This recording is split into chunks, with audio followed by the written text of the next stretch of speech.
All right, welcome everybody. My name is Patty Zapparoli, and welcome to Notes from Successful Enterprise Digital Transformation Initiatives. So I'm going to do some introductions first. We'll quickly define digital transformation for large and small organizations. So welcome panelists. I'll go first.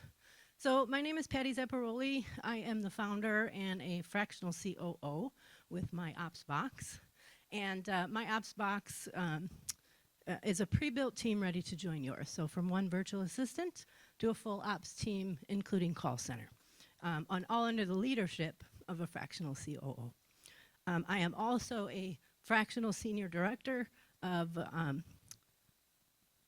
strategic operations and digital transformation with CFO Leadership Council. Go ahead. Hello, can you hear me? Sounds good. All right. I'm Crystal B. Clark, and I'm a data management professional with nearly 2 decades of experience delivering high-profile data solutions for, yes, Fortune 500 and 100 companies successfully. That's really important, successful. I like to attribute my success really to essentially bridging the gap between technical expertise and personal growth. You wouldn't think those two would really matter, but they truly do align. So much so that I founded my company, Moving with Meaning LLC, to give back to all of the leaders and professionals out there looking to leave that kind of legacy beyond. So, when we talk about that, what did I do with Moving with Meaning? Well, I became a published author. I am now a leadership and emotional resilience coach. I also professionally speak. I write courses, facilitate them, and perform workshops. If that is not all, I host my own TV show and podcast with the same name. So I'm pretty passionate about it. Thank you. My name is Juan Chavez Jr. I am a multi-cloud solution architect. I am also the CTO and founder of Dexterous Technology. We are a software development firm. We have clients. We have government clients, small to medium to enterprise businesses. We specialize in moving clients, a lot of times from legacy to cloud, really taking advantage of all the technology that's available, AI, data-driven decisions. We are a AWS partner, a Microsoft partner, Twilio partner, Segment partner, which helps us facilitate those relationships. So we are very familiar with the growth pains of a digital transformation. Excellent. All right, so what we're going to do is just kind of define digital transformation, which is the strategic adoption of technology. We want to improve business processes, customer service, experiences, drive innovation. Integrating digital tools, processes, mindsets, of course, into an organization's core function. So there are differences, and I know this panel is about enterprise. I'm going to represent the small business side of things, because even though we don't have huge amounts of data like enterprise or huge, amounts of people, we still go through the same type of transformations, just at a smaller scale. So enterprise level, you're modernizing legacy systems, integrating emerging technologies such as AI. Automation, cloud computing, right? Enhancing operational efficiency, data-driven decision making.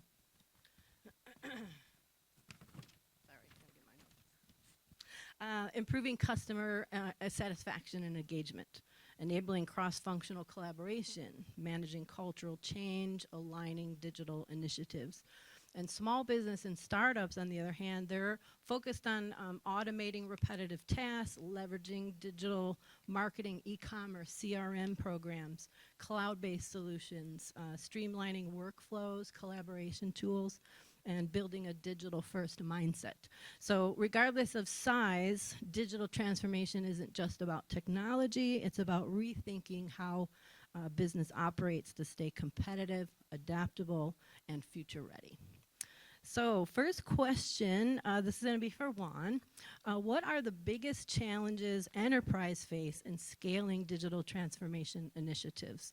So, are we talking culture, talent, legacy systems? How can they effectively overcome the resistance? It's a great question. So I would say whenever you're going to a digital transformation, all of those things play a part. Legacy systems, culture, learning. But the biggest thing I think that people maybe get off on the wrong start is we talk a lot about the word digital, which is technology and all the AI stuff and cloud computing, that's important. But we forget the word transformation. Transformation is to change how you do things, to get out of your comfort zone and really reevaluate how you do your internal processes, how you communicate with each other, how you communicate with your clients, and taking your client's point of view into consideration. Transformation is hard, it's difficult, it's painful. You know, the cliche thing about a butterfly, a caterpillar turning into a butterfly, that was probably very hard on the caterpillar. But he had to go through that transformation to become this butterfly, beautiful thing, and now be able to do things that a caterpillar could never do. So I think the first thing is to really acknowledge that it's a transformation and it's going to be difficult. We're going to deal with legacy systems. We're going to deal with budget concerns. We're going to deal with lack of skills. But the most important thing that we have to address is the culture and the mindset. Because although digital transformation has some technology in it, it's really about the people. That's really digital transformation really comes down to. There's no one size fits all. Every transformation is personal to that company and to their employees and their customers and so forth.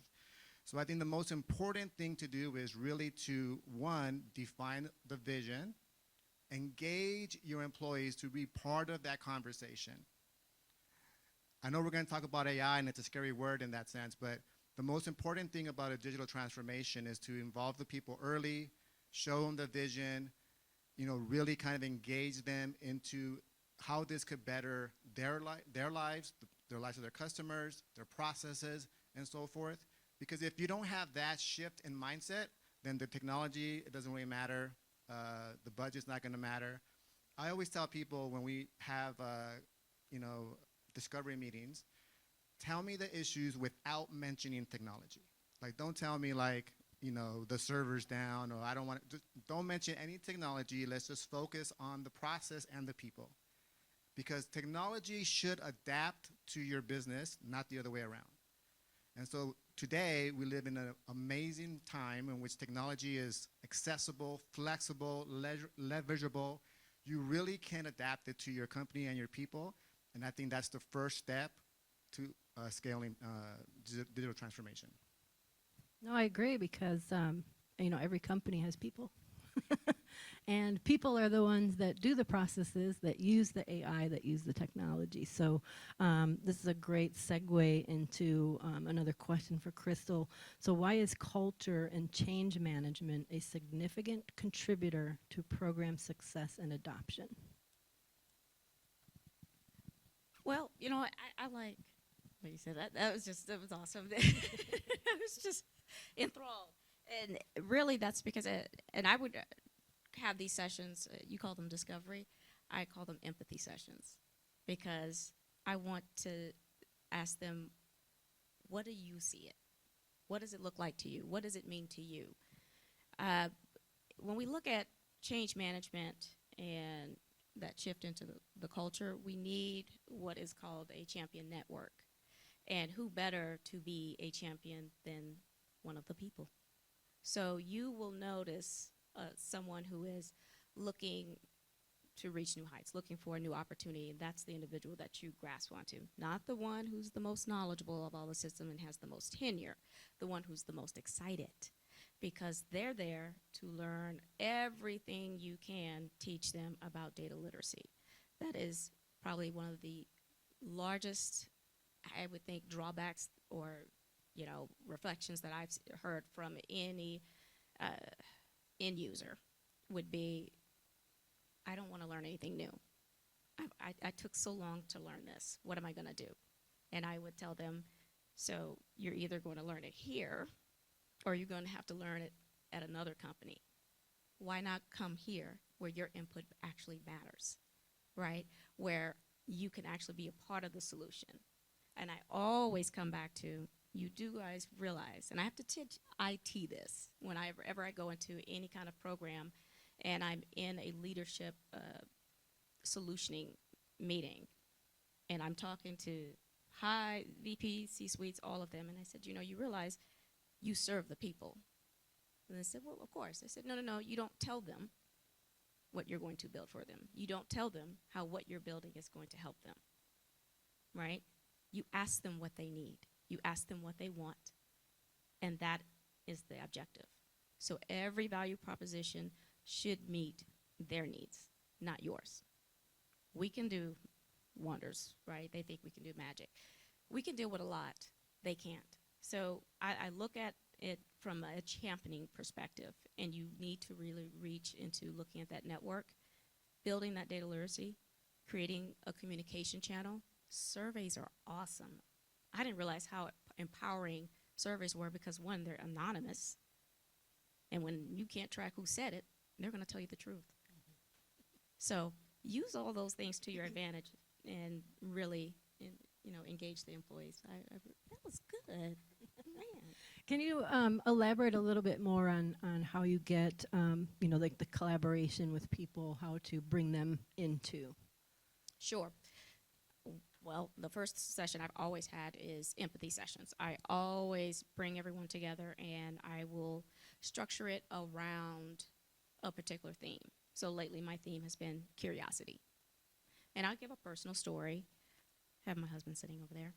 We were dating, and this is literally the story that I told him. I said, well, we were dating, and I took a risk, and I said, I really love this guy. And I love him so much that I think I need to tell him. So we're on the phone, and I tell him, hey, you know what? I love you. He says, okay. And I'm like, okay, that's not the response, but all right. How much? Do you know how much I love you? And he goes, no, how much? And I go, this much. Now, we can't see each other. And he says, I can't see. And I said, well, that's how much I love you. That was it. No response. We continued going back to whatever it was we're talking about. Two years later, or a year and a half later, we're engaged. And I'm walking around our apartment. I said, hey, you remember the time when I told you I love you? He said, yeah. I said, well, you never told me. He goes, well, I mean, I love you a lot. And I go, no, you tell me how. And so he said, well, and he's not a talker. It immediately came back and he said, if it was a choice between you and I going to heaven, you would go. Okay, I don't need to ask you no more. But that's curiosity, right? And giving them that vulnerable spin to your own life and saying, if I had never asked, if I had never answered, how would I ever know? So that's what I always do with anyone, is to always create that personal and powerful connection because it builds credibility. It lets them know that you truly are there for them, and they will sing your praises. You won't have to do much else after that. Yeah, and when you do that, these employees are even more invested into the success of what they're doing. So when you bring them into it, you adopt to their needs. They've invested what they need out of it. The success is so much easier down the road. Wanda, any comment on? I mean, I echo those sentiments. Ultimately, people lead the digital transformation. They need to feel a part of it in order to really perform that for the leaders that set that vision out, right?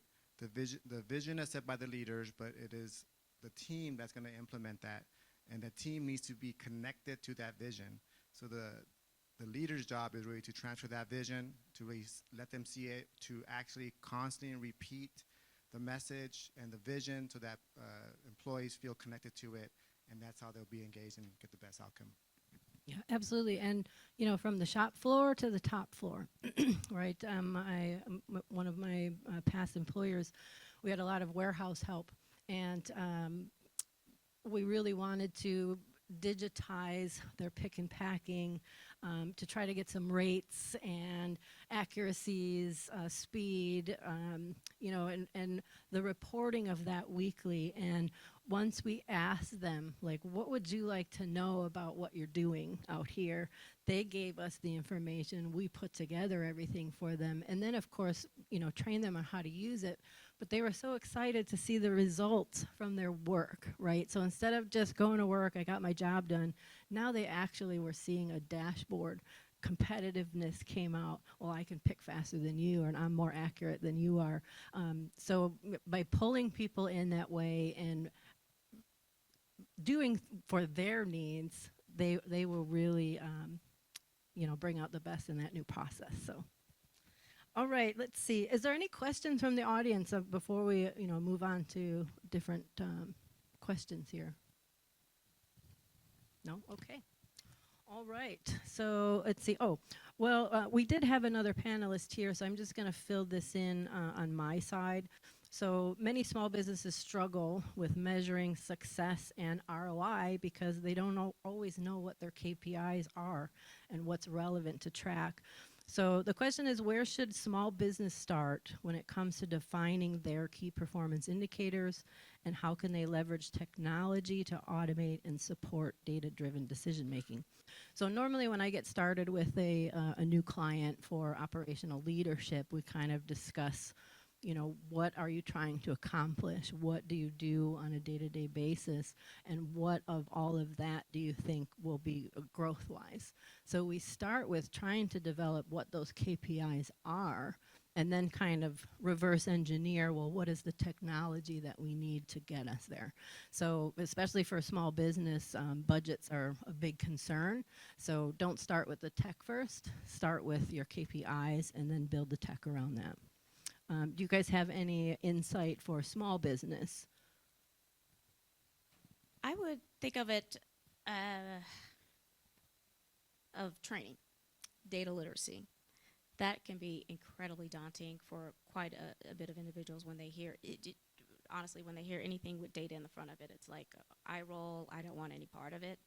But data is so expansive, and it's so intriguing that if you are able to explain to someone how data quality management works, the meaning of data governance, data architecture, we all talk about cybersecurity all the time, but when you really engage with them on that level and speak to them in that manner where they are connected, and it's in these small focus groups, they can really not only leverage that newfound knowledge and pull in and give back to you.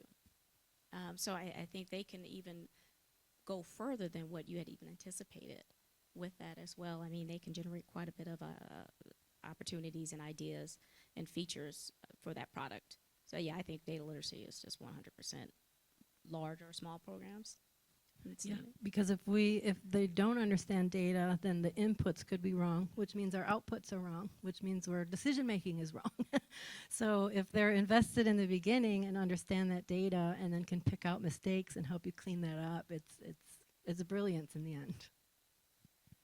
I think that data plays such a big part in making better decisions, and employees understanding that, where their role in that flow and what data they own in that process is important.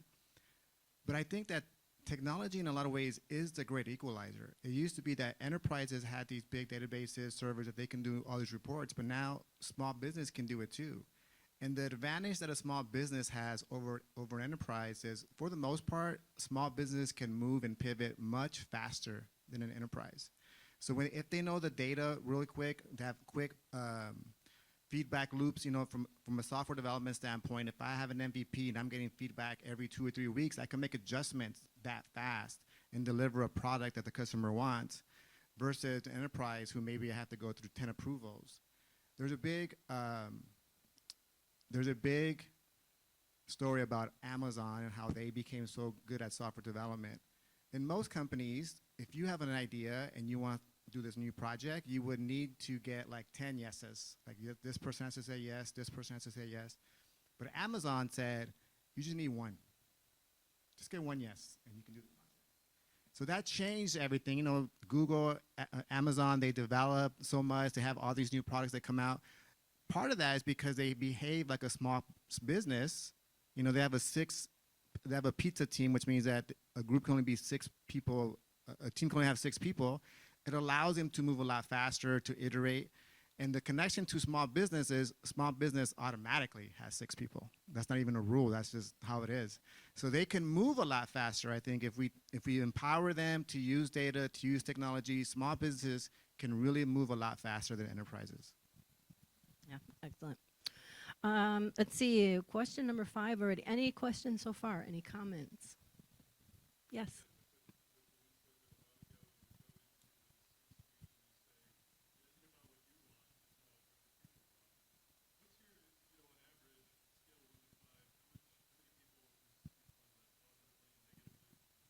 Positively, because they've failed, right? So what we're doing is not working, but it's more or less you are looking to serve your people, and the folks that are in the room aren't the ones that are on the ground floor. So the response, I know that it looks and it sounds almost drastic. It's almost sounding to a point where it could be taken very disrespectfully. And I think that that's, if we look at a lot of digital programs, whether they're large scale or small, they were all IT driven when they failed. Every time that they were launched, they were great products. I walked in, I was like, this is a great product. This is a Cadillac. This is the Medallion project. Why does it not work? Because the end users don't want to use it. So if they are the ones that need to be satisfied, and their satisfaction determines whether you've succeeded on all of this that you've invested in and what you've built, you need to go to the people first. They will help lift you up and drive you to wherever you need. How we decide and strategize and pull that together, that's between us. But we need to make sure that we're serving the right individuals. But it's always been positive. I've never had a negative response to that.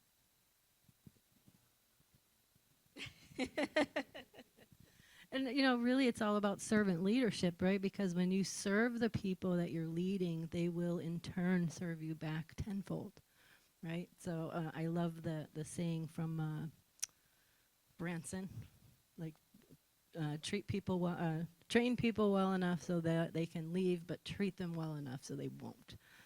And that's true in this sense as well during digital transformation. Question number 5 is for Crystal. Agile and iterative approaches, using sprints, pilots to test, refine solutions before full-scale implementation. What considerations are needed when deciding on an agile or an iterative approach for an effective program delivery? Yes, while you're reading that, you did see an eye roll. That was because I am a purist when it comes to approaches, project approaches, methodologies, just because there are best practices for a reason.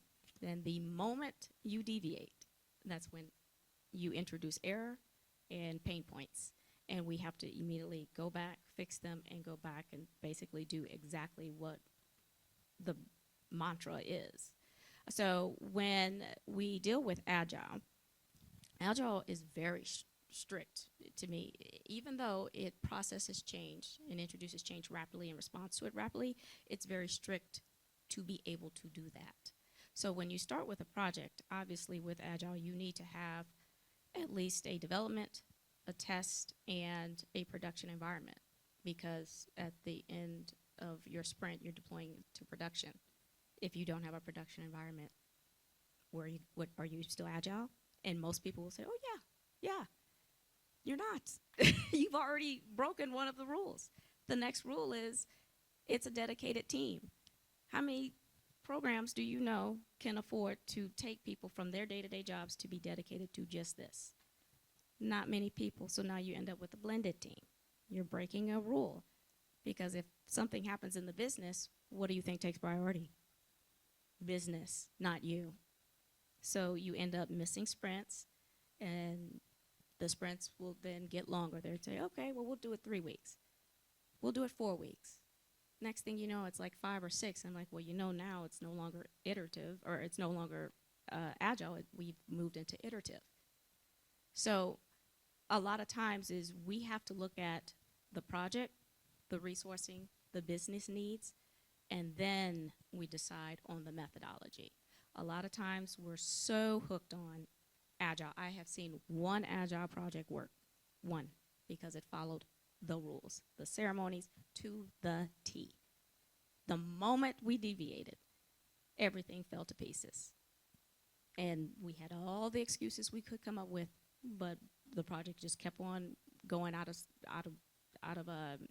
of scope. We had scope creep, timelines, everything. So for me, you need to consider your resourcing, you need to consider the availability, and you need to consider your environment. And then that will tell you if Agile will fit or iterative will work. Either one works, though. You have to fit. You got to follow the rules. 100% of the time. All right. Let's see.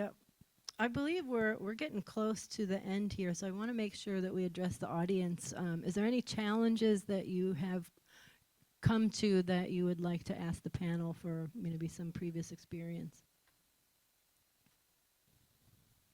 Nobody. Any other questions? Oh, go ahead.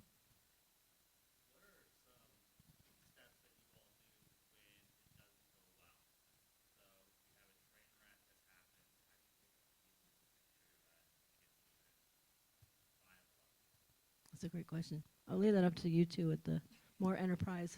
I think one of the first steps to do is to do a blameless postmortem, which means you're not really blaming anyone in that process. You're looking at the system, at the flow.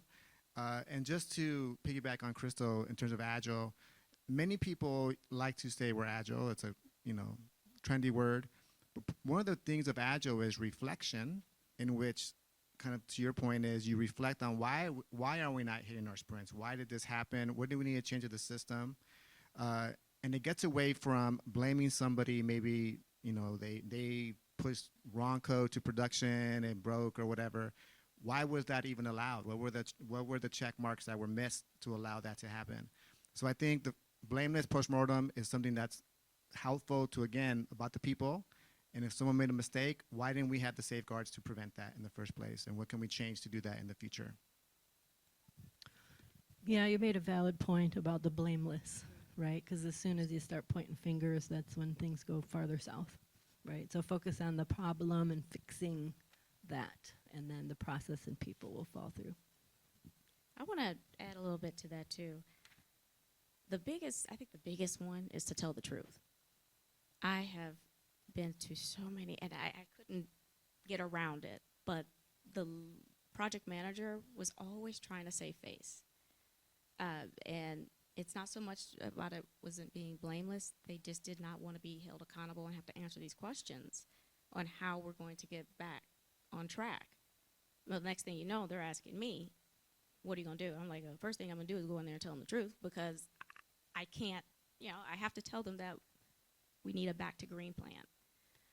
And that's usually the hardest part, is that when you tell the truth, to me, it's not blameless. Because the moment you tell the truth, you own the accountability. You have to fix it.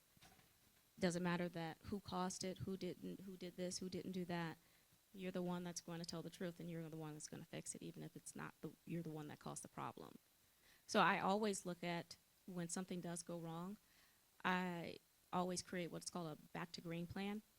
I do a level of effort assessment to identify what are the components that are impacted, determine the teams that will be involved, the level of effort it will be required to create that, and then we put a timeline together to dedicate a small team just to fix that, while we don't derail the rest of the other programs that are not impacted. Yeah, and I'd kind of like to add, it's culture-based too, I think, because if you're in a toxic environment, it's going to be much harder to pick up the pieces versus something that's more supportive and understanding that we are human, so we are going to make mistakes, but how do we handle it moving forward? So I think culture would have a small piece of that too. All right, any other questions? Yes.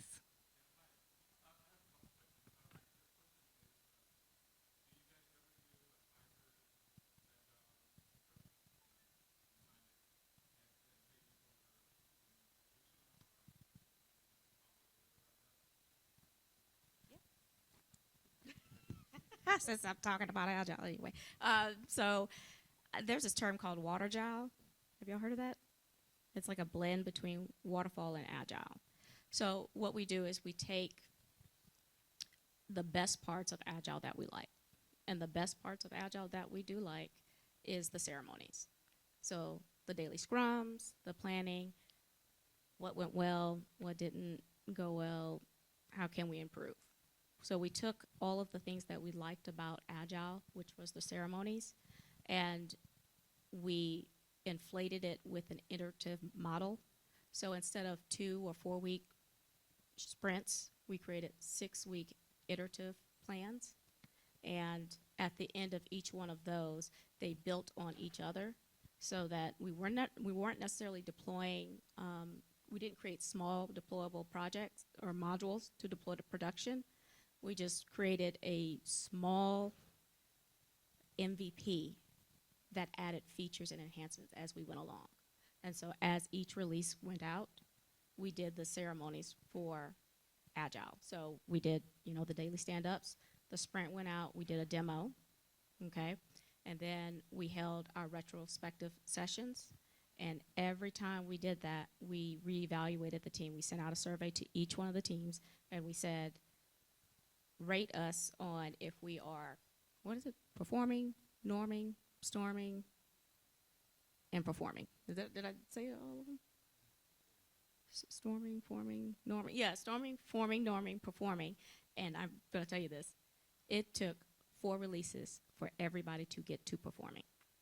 We were storming, then we were norming, we went back to storming, and it came through, right? But it took that long to get to there. So it works for us, and we just added what we liked from Agile, and we incorporated the iterative model.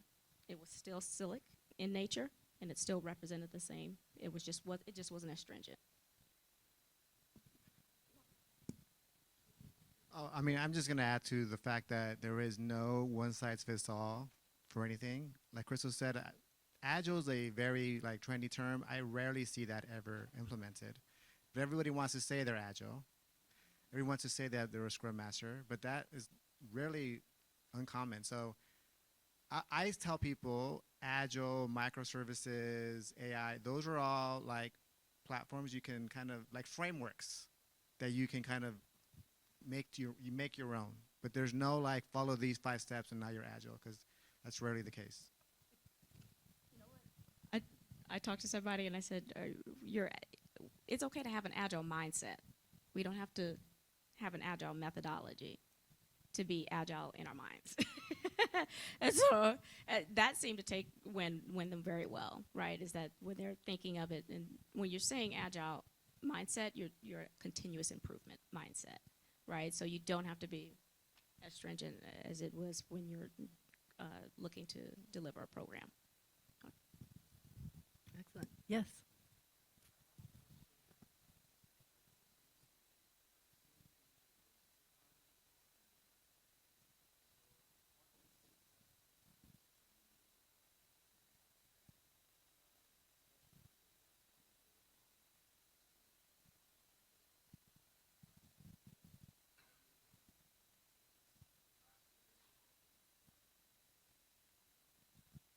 I mean, personally, I think you need to take a broader term and take, like Crystal said, an Agile mindset, and then apply it to have first fundamentals.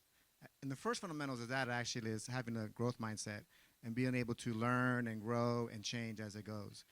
A lot of it has to do with reflection. Where is your business in reference to technology and in reference to your goals? I think there's a constant feedback in that sense too, as leaders of the business, saying how can we leverage technology to get where we want to go, and how can we leverage our people to do that. And when I mentioned earlier is engaging people to be open to innovation. I always tell, I also do this mentorship for a STEM program where I tell kids, now today you have access to all this technology. You can build an app right now with not even a line of code. So fail fast, fail often, and fail forward.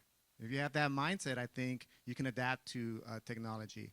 But I think it's futile to chase technology trends.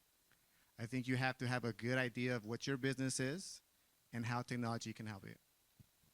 Yeah, and at a small business level, your expenses can get out of hand by all these subscription type of softwares, right? A CRM and an email, and so it always boils down to what is it that your business does that this technology can help you do more efficient, and to kind of get away from just getting every type of subscription box model software there is and only utilizing 10% of each. And of course, I mean, small business, like you said, is like agile, right? They can jump back and forth pretty quickly. But one of the things that is missing a lot in small business is training. So if you're implementing a new technology, implement the training with it and continual training on those things. So when new features come out or some new integration is now available, it's much easier to get the rest of the employees on board because they've had that training. Yeah, and I like, if I could challenge you with that, is to think of it from a capabilities perspective.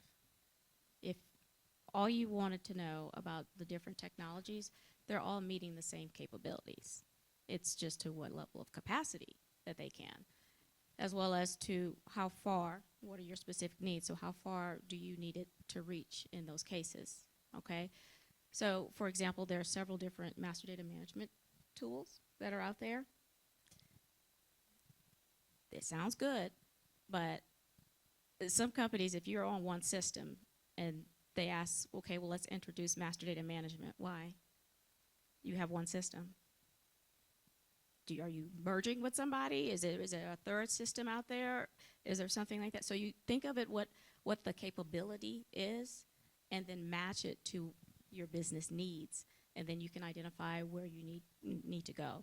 There's a lot of companies that are trying to compete with a lot of the different other companies, and so they're putting out different patches, improvements, suites to just market themselves better. And in some cases, if you ask them about the capabilities, you will realize that they're not even close to the competitors, but they're marketing themselves as much as they possibly can. So think of it capability-wise, and then challenge the vendors and those technologies to defend those capabilities. Thank you. Excellent questions. Anybody else? Okay, so to kind of wrap up, what I wanted to do was to give the audience some real takeaways. So Juan, let's start with you. If you could pick only one, what would that one best practice be for digital transformation initiative? So, you know, the elephant in the room in terms of digital transformation, of course, is AI. And we cannot hide from it as parents, citizens, businesses. You know, I know there's a lot of people get scared of AI a lot, and AI is either an enabler or a core driver. But just remember, AI is a co-pilot. It's a partner with you to help you. It's not here to replace you. It's here to make your job a little easier and to give you more insight, to make better decisions, and to really help you grow in other places. So AI, I think, is going to be a part of all of our lives, small business, enterprise. Just make sure that it's a co-pilot. It will always need human context in order to maximize its benefit to you. Same question, Crystal, for you. If you could pick only one, what would one best practice be for digital transformation initiative? I would look at change management as a priority. It should be part of your work streams when you do any project. So when you're outlining your development team, your project management team, because we all love PMOs, make sure that you have a change management work stream and create a change management plan so that you are not only communicating with the business, you're able to receive inputs from the business through a centralized cycle. And what you want is to really look at a culture that not only adapts but adopts the message that we're looking at moving forward. Obviously it's critical to every project success. Change management, critical. It is a must-have. Excellent. And my take is going to be on the small business side, of course, is to really develop those clear business goals and KPIs. Small business can get lost in the plethora of SAS that's out there for them. So before selecting that technology, because sometimes Excel can be good enough, right? They have clean data, they have good CSV files. We don't need Tableau or Power BI, for example. But in other businesses, they may really need that because of different ways to view data and things like that. So I would say really figure out what's it going to solve, what problem is it going to solve, how will it improve that problem or X, and then what needs to be optimized. That's it. If there's no other questions, we are done. Thank you very much. Thanks for coming.